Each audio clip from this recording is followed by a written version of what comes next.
Hello every one, TN dead paper 1 சார்ந்த test batch announcement already கொடுத்துருந்தோம்.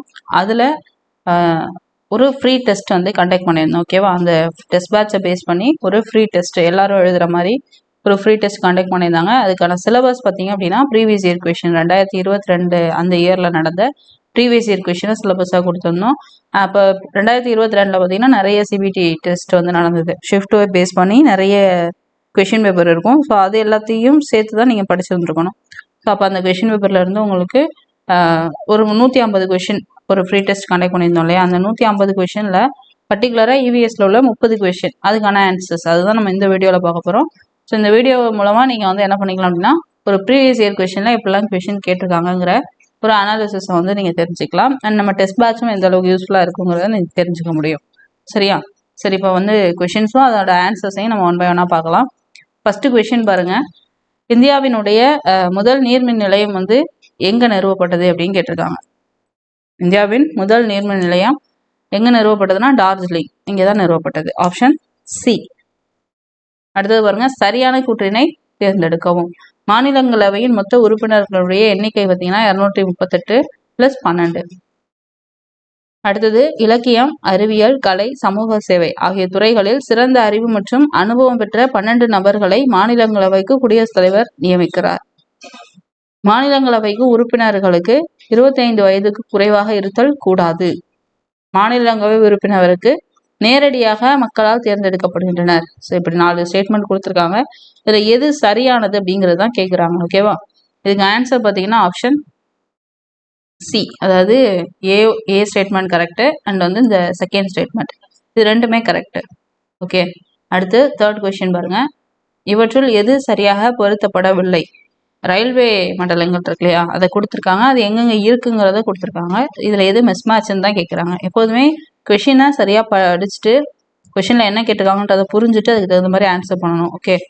இது பாருங்க, தென்மேற்கு ரயில்வே அது வந்து ஹூப்ளி, கிழக்கு மத்திய ரயில்வே ஹசிப்பூர், மேற்கு மத்திய ரயில்வே ஜபல்பூர், கிழக்கு கடற்கரை ரயில்வே கொல்கத்தா. ஓகேவா? இதுக்கு ஆன்சர் பார்த்தீங்கன்னா ஆப்ஷன் டி, கிழக்கு கடற்கரை ரயில்வே கொல்கத்தா. அடுத்து ஃபோர்த் கொஸ்டின். 2ஆம் நிலை வளர்ச்சிக்கு காரணமான கேம்பியம் இதன் தண்டில் காணப்படுகிறது. ஓகேவா? இந்த கேம்பியம் அப்படிங்கிறது எதோட தண்டில் காணப்படுது? அதுவும் பர்டிகுலர் 2ஆம் நிலை வளர்ச்சிக்கு காரணமான கேம்பியம். இதுக்கு ஆன்சர் வந்து ஆப்ஷன் சி, சூரியகாந்தி அப்படிங்கிறது தான். ஓகே. அடுத்து, கீழ் காண்பனவற்றுள் எது ஒட்டகம் பாலைவனத்தில் வாழ சிறப்பு அமைப்புகள் ஆகாது? கொஸ்டினை நான் சொன்ன மாதிரி எப்பவுமே கவனமா பார்க்கணும். அமைப்பு அப்படின்னு கேட்கறது வேற, அமைப்புகள் ஆகாது அப்படின்னு கேட்கறது வேற. ஓகேவா? ஸோ அப்ப எது வந்து ஒட்டகம் பாலைவனத்துல வாழ்றதுக்கான அமைப்பு கிடையாதுன்றது தான் கொஸ்டின். இதுக்கான ஆன்சர்ஸ் பாருங்க, ஆப்ஷன்ஸ் பாருங்க. ஒட்டகத்தினுடைய தொமிழ், பெரிய மற்றும் தட்டையான கால்கள், நீண்ட வால், நீண்ட கண்ணிமைகள். அப்படி பார்க்கும்போது இதுல வந்து நீண்ட வாளுங்கிறது தான் வராது. ஓகேவா? ஸோ அப்போ ஆப்ஷன் என்னது? சி தான் இதுக்கு ஆன்சர். அடுத்த 6வது கொஸ்டின். பாசிகள் எந்த வகுப்பை சார்ந்தவை? இப்போ ஒவ்வொரு இதையுமே நம்ம வந்து வகுப்பு வச்சு பிரிப்போம் பாட்டனியில். சரியா? பொட்டானிக்கல் நேம்லாம் நம்ம நிறைய படிச்சிருப்போம். ஸோ அப்படி பார்க்கும்போது இந்த பாசிகள் வந்து எந்த வகுப்பை சார்ந்தவை அப்படின்னு கேட்குறாங்க. Thallophyta, Bryophyta, Pteridophyta, gymnosperm. பாசி அப்படின்னாவே அது எதில் வரும்னா தாலோஃபைட்டா தான் வரும். ஓகேவா? ஆப்ஷன் ஏ தான் இதுக்கு ஆன்சர். அடுத்து 7வது கொஸ்டின் பாருங்க. ஆம்பியர் என்பது இதனுடைய சர்வதேச திட்ட அலகு ஆகும். அதாவது எஸ்ஏ அலகு முறை அப்படிலாம் சொல்லுவோம் இல்லையா? ஸோ அந்த மாதிரிதான். மின் அழுத்தம், மின்தடை, மின்னூட்டம், மின்னோட்டம். ஸோ இதுல வந்து எது ஆம்பியர் அப்படின்னா என்னது? எலக்ட்ரான் ஓட்டம், மின்னோட்டம் தான். ஓகேவா? Option C. அடுத்தது, பிரேசிலியா பிரகடனத்தில் இந்தியா டேஷ் ஆண்டு கையெழுத்திட்டது. ஸோ இதை நான் முன்னாடியே சொல்லியிருக்கேன். இவிஎஸ்ன்றதுனால உங்களுக்கு சயின்ஸ் அண்ட் சோஷியல் ரெண்டு மிக்ஸ் பண்ண கொஷின்ஸ் தான் இருக்கும். வெறும் சயின்ஸ் மட்டும் இருக்கும், சோஷியல் மட்டும் இருக்கும் அப்படி கிடையாது. சரியா? ஸோ அப்போ பிரேசிலியா பிரகடனத்தில் இந்தியா வந்து எப்போ கையெழுத்து போட்டது அப்படின்னா 2015. Option C. அடுத்து 9வது கொஸ்டின் பாருங்க. லூகோடெர்மா என்பது டேஷ் தொற்று நோய், இரத்த புற்றுநோய், தொற்றா நோய், இரத்த சோகை. லூகோடெர்மா அப்படிங்கிறது வந்து ஒரு தொற்றாத நோய். ஓகேவா? Option C. அடுத்த கொஸ்டின் பார்க்கலாம். 10வது கொஸ்டின் பாருங்க. நீர் கார் இயந்திரங்களின் குளிர்விப்பானாக பயன்படுவதற்கு எந்த பண்பு காரணமாகிறது? தன்வெப்ப ஏற்புத்திறனா, நீரின் அசாதாரண விரிவாக்கமா, உருகுதலினுடைய உள்ளுறை வெப்பமா, நீர் ஆவியாதலின் உள்ளுறை வெப்பமா? இந்த 6 இயந்திரங்கள்ல வந்து குளிர்விப்பானா நீர் பயன்படுறதுக்கு எந்த பண்பு காரணம்னு கேட்குறாங்க. இதுக்கு ஆன்சர் பார்த்தீங்கன்னா ஆப்ஷன் ஏ, தன்வெப்ப ஏற்புத்திறன். ஓகே, அடுத்தது இவற்றுள் எது சரியாக பொருத்தப்பட்டுள்ளதுன்னு கேட்குறாங்க. பொருத்துதல், சுழல் அச்சுகள், சுருள்கள், பையம்பள்ளி, கருப்பு மற்றும் சிவப்பு மட்பாண்டங்கள், கொடுமணல், செம்மணிகள், சிவகங்கை வந்து கட்டுச்சைகள். ஓகே, ஸோ இதில் எது சரியா பொருந்தி இருக்கு அப்படின்னா பையம்பள்ளி தான். ஓகேவா, கருப்பு மற்றும் சிவப்பு மட்பாண்டங்கள் வந்து பையம்பள்ளியில கிடைச்சிருக்கும் நமக்கு. அடுத்தது பாருங்க, சால்மோனெல்லா பாக்டீரியா இருக்கு இல்லையா, அது மனிதரின் எந்த உறுப்பை தாக்கும்? ரொம்ப முக்கியமான கொஷின்னு சொல்லலாம். சரியா, ஸோ அதனால அந்த கொஷினை நல்லாவே பார்த்து வச்சுக்கோங்க. ரிப்பீட்டடாக கேட்குறாங்க. கல்லீரல், மண்ணீரல், உணவு குழல், வாய். சால்மோனெல்லா பாக்டீரியா வந்து உணவு குழலை தான் பாதிக்கும். Option C.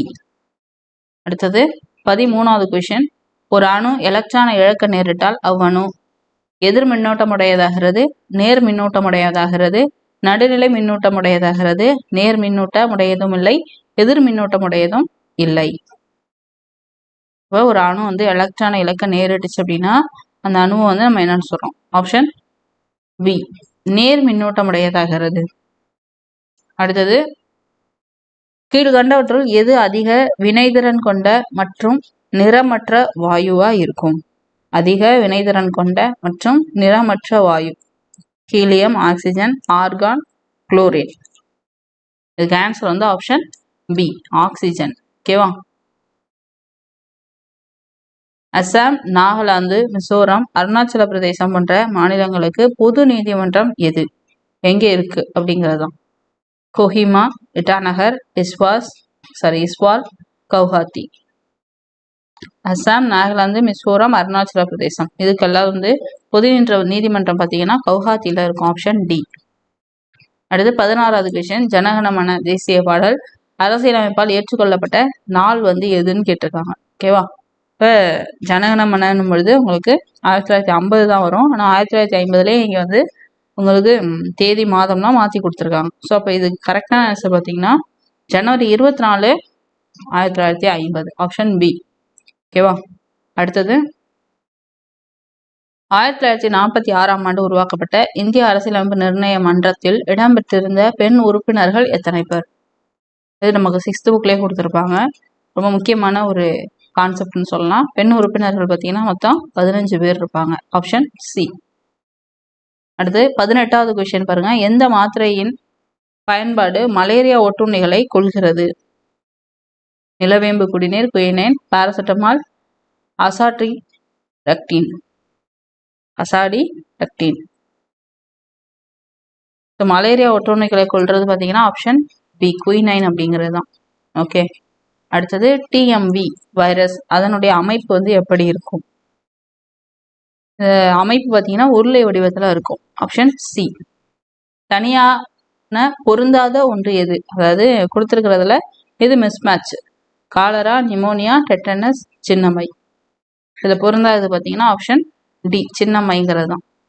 அடுத்தது 21வது கொஸ்டின், தவறான ஒன்று எது? விழா எலும்பிற்கும் மார்பக எலும்பிற்கும் இடையில் உள்ள மூட்டு, பந்து கிண்ண மூட்டு, கீழ் மூட்டு, முளை அச்சு மூட்டு. ஓகேவா, இதில் பொருந்தாது பார்த்தீங்கன்னா அதாவது தவறானது பார்த்தீங்கன்னா விழா எலும்பிற்கும் மார்பக எலும்பிற்கும் இடையில் உள்ள மூட்டு. இதுதான் வந்து மிஸ்மேட்ச், பொருந்தாது, தவறானது. ஓகேவா, அடுத்தது 22வது கொஸ்டின் பாருங்க, பழங்கள் பழுக்கும் போது அவற்றின் நிறம் மாறுகிறது. இதற்கு காரணம் அதில் இருக்கக்கூடிய என்ன? எதன் காரணமாக அந்த பழங்கள் பழுக்கும் பொழுது அதனுடைய நிறம் வந்து மாறுதுன்னு கேட்டா குரோமோபிளாஸ்ட். Option C. ஓகேவா, அடுத்தது ஹைட்ரோபோபியா எதனுடன் தொடர்புடையது? ஹைட்ரோ அப்படின்னா ஹைட்ரா அப்படின்னா நீருன்னு சொல்லி நமக்கு தெரியும். ஹைட்ரோபோபியா அப்படிங்கிறது வந்து நாய். ஓகேவா, நாயினுடன் தொடர்புடையது. அடுத்தது பாருங்க, அமிலங்களில் இருக்கக்கூடிய பொதுவான தனிமம் வந்து எது? அமிலங்கள்ல இருக்கக்கூடிய பொதுவான தனிமம் வந்து ஹைட்ரஜன். Option C.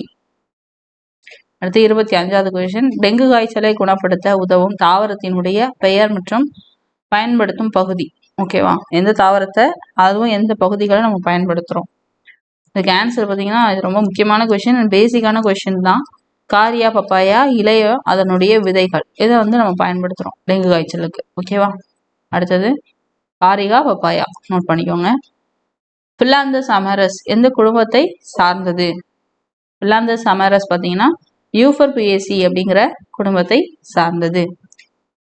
3 இணை கால்களுடைய சிறிய உயிரினம் எது? 3 இணை கால்களுடைய சிறிய உயிரினம் பார்த்தீங்கன்னா எறும்பு. ஓகேவா?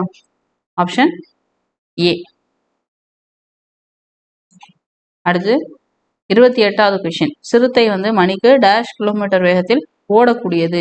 எவ்வளோ கிலோமீட்டர் வேகத்தில் ஓடும்? 1 மணி நேரத்துக்கு பார்த்தீங்கன்னா மணிக்கு 76 கிலோமீட்டர் ஸ்பீடில் வந்து அது ஓடும். ஓகேவா? எவ்வளோ வேகம்? 76 கிலோமீட்டர் ஸ்பீடில் அது ஓடும். அடுத்து 29வது கொஸ்டின். எக்கில் உள்ள கார்பன் மாசை நீக்க பயன்படுவது எது? ரொம்ப முக்கியமானதை நோட் பண்ணிக்கோங்க. எக்கில் இருக்கக்கூடிய இந்த கார்பன் மாசை நீக்கிறதுக்கு நம்ம ஆக்சிஜனை யூஸ் பண்ணுவோம். Option C. அது சமையலறையில் பைராக்ஸ் கண்ணாடி பயன்படுத்த காரணம் என்ன?